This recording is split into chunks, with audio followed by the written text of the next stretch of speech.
Yeah, but this is... Hi, welcome to Le Mans Coach. This is Tom Christensen, of course, Mr. Le Mans himself. We're 5 hours in to the 24 hours of Le Mans. There's only 19 still to go. Luckily, we're racing again after 2 periods of safety cars. If you've been with us, thanks for sticking with us. And now, Tom, what's it like when you're a driver and you have to deal with these long periods of safety car? Because it's very common at the 24 hours. It takes the rhythm away. Okay, you can breathe a little bit, but at the same time, when you're looking forward to get into the rhythm and zone again, and it's tough to get out of the safety cars. The tires have cooled down, the tire pressures are low, and at the same time, the cooler temperature has an impact as well. Some teams have gone already to the softer compounds of tires, which are available, but at the same time, also the tire guys at the teams have reported quite a lot of sort of cuts into the tires. Not only due to gravel, it's also due to, they believe, the wear on the asphalt, or a little bit of these. They're doing a little bit of track limit issue, a few places where you have a little bit of less grip. Both the leading Toyotas have had rear punctures in the last couple of hours, which is interesting. It hasn't really affected the race that much, but talk us through how the safety car operates. First of all, what caused that first period of safety car? Let's a little bit of analysis of that. The first period of safety car was caused by number 38, who unfortunately, on the lead up to the very highest speed into the Mulsanne corner, he kind of had, if I may go a little bit back, here, he had a delaminated issue. The front tires had a kind of, not explosion, because it's actually not a puncture, but the tire, if it makes sense, is delaminated, the compound from the actually construction of the tire, and that happened at very high speed going onto the straight. And the driver, I mean, he's a rookie. He's a rookie, Gabriel. And he probably could have felt a little bit of vibration before that happened, but it certainly gave him a big surprise and a big scare, because poof, the compound pops up through the carbon and the front bonnet, and as well, it's quite a long way for this to happen, and has to go all around the circuit to come back. But of course, that cost the first safety car. And so who have we got there? This affects the overall race, of course.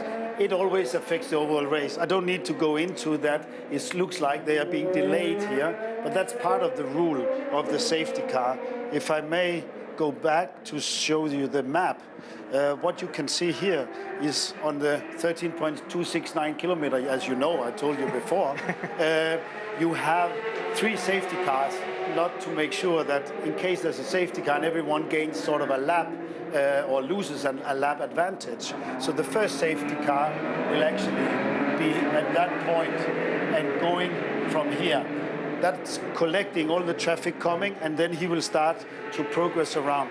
The second safety car we have here at Arnage, it's parked here and will pick up everything in between there. And then obviously at the start-finish line, we have the third one. So you have A, B, and C safety cars ready and constantly taking the train around. But if you decide to follow this safety car here and dive in to get refueled, new tires, maybe change driver, and do that pretty fast and go out and be behind the same safety car, that's a no-go. You can't do that. You have to wait at the end of the pit lane to then go behind the next safety car.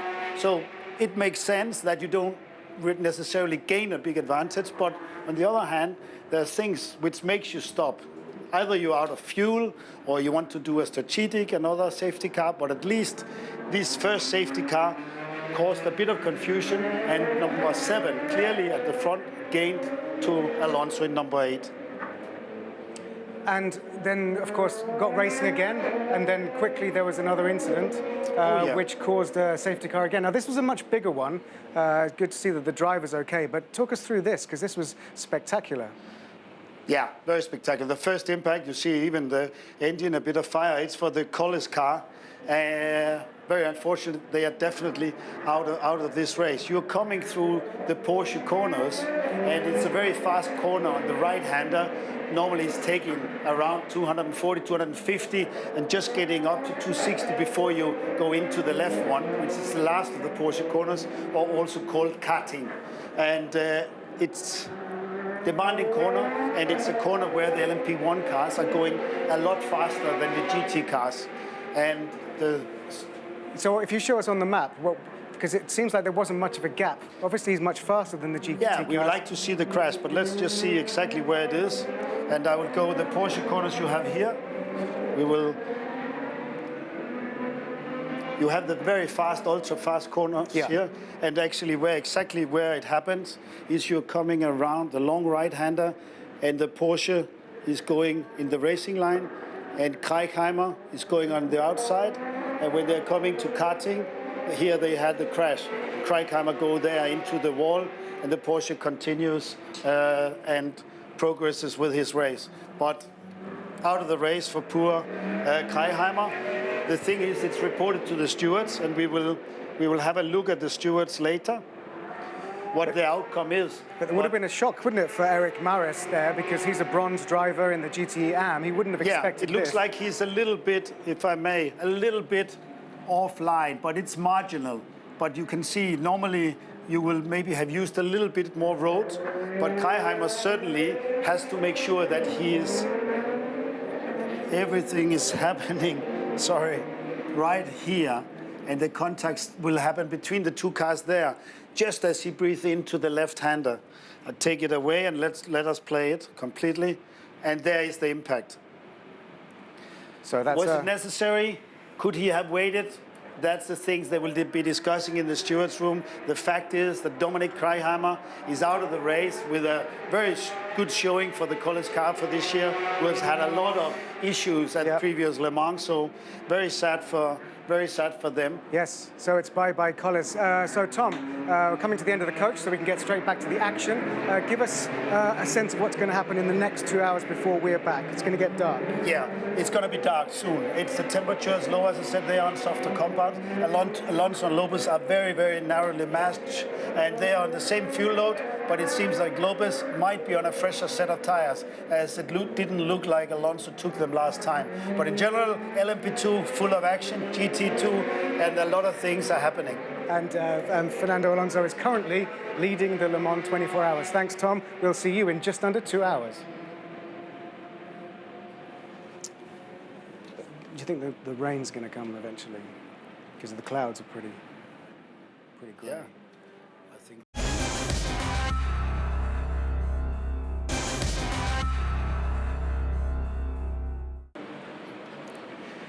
Welcome to Le Mans Coach. I'm Neil Cole. This is Tom Christensen, Mr. Le Mans himself.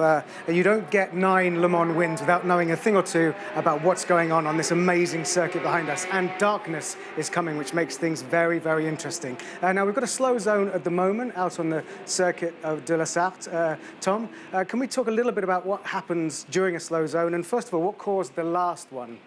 Yeah, the last slow zone, Neil, was caused by a certain Juan Pablo Montoya, who's a rookie. What a shame, what a shame, a rookie this year. A rookie this year, and the United Autosport goes off. I mean, I'm not joking, but at Indianapolis. And Indy 500 is certainly one of these races he has conquered and done very well. We haven't got very good pictures about what happened. The thing is that it's a tricky corner. It's banked when you're coming in, and the temperature is decreasing.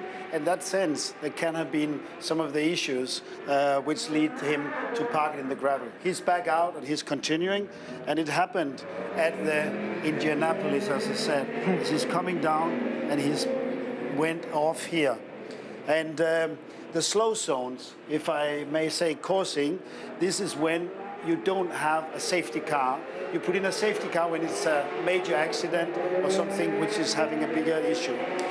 Here, they decided to put the race director, Eduard Freitas, decide from here all the way down to the exit of Arnage corner, to have a slow zone, which limited the top speed at 80 kph. So 80 kilometers per hour, driving flat out, coming here 330, 40, braking, boom, and then down to 80 kilometers all the way to here. And then from here you then release and keep going again. And I would like to say that here, when you go green again,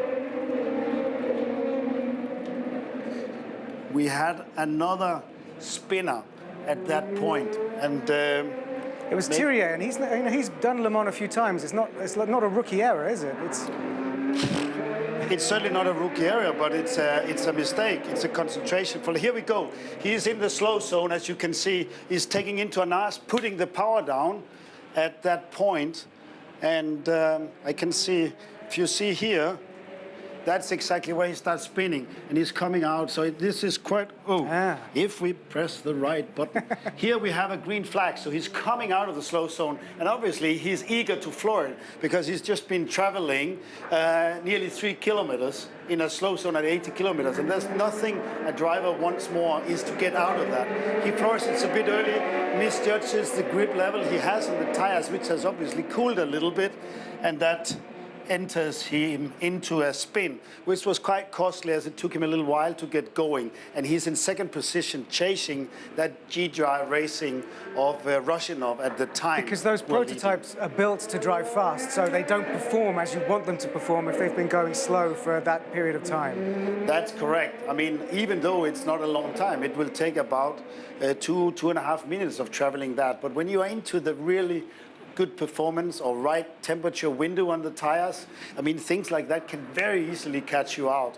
And unfortunately for Bruno Thierry, it didn't cost much. He went straight into the box, made a pit stop, and now the car has been driving by Nicolas Lapierre, and they are still in second position. Yeah, let's have a look at the LMP2 battle at the moment. Both. Let's have a look here. There we will go. We have the leading car, number 26, so going out of Tertre Rouge in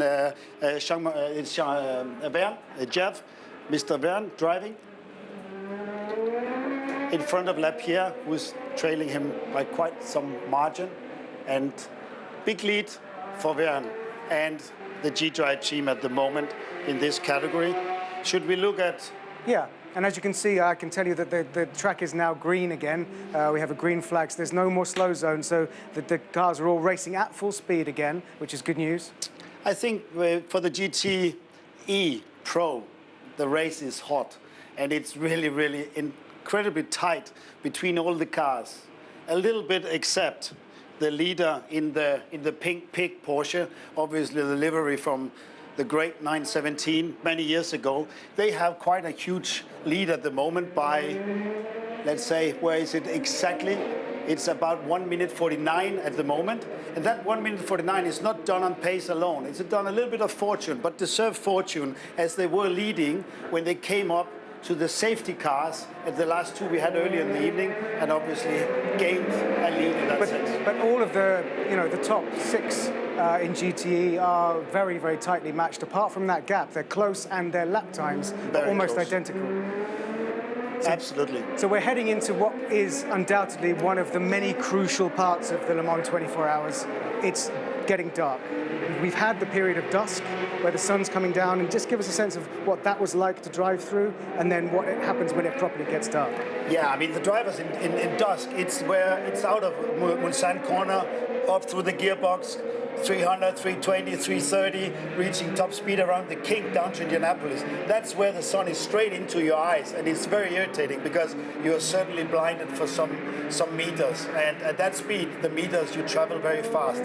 The darkness comes straight after, so it's the difference between having a dark visor into the sun, and then suddenly you want to have more light to be able to see. That's sort of the things which they are battling in the next half an hour. Well, we can see the lights traveling past us behind us. So what do you think, certainly the rookies that will drive for the first time ever in traffic at night at Le Mans, what are they going to be doing over the next couple of hours to become acclimatized to driving at night in this crazy race? It was, the low temperature has come quite early this evening, so it's not like it's dropping suddenly, but it's getting lower, and that tends to catch out people. We have seen already a little bit we have just seen both with Montoya and with Terrier, but these are the things which you should look out for. But when you have such a close battle, particularly in the GT category, watch out for the racing which is going on there. That's what I will look for. So you better watch it too. Yes, thank you very much for joining us. We'll be back in just under 2 hours, but keep watching the Le Mans 24 Hours. As you can see, continues behind us.